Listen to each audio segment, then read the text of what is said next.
อกาสหน้าฟ้าใหม่แล้วเราค่อยมาพบกันครับขอให้มีความสุขกันทุกท่านนะครับทั้งวันนี้และก็ทุกวันต่อจากนี้ไปรัก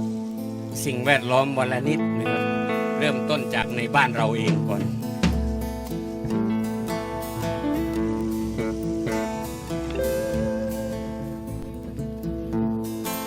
โอ้ควันเอ่ยควันประชาที่อยู่นาอยู่ไรอยู่คุ้นเขาป่าใหญ่มาเขาใกล้เด้อควันเอ่ยมารวมใจไปหาเรียนตำรายอ่านได้มีแต่สนุกทุกพจน์ไปให้นาใส่กวงดังดวงจันทร์เห็นอาชัยอะชัชิชัยชัยอะชัชิชัย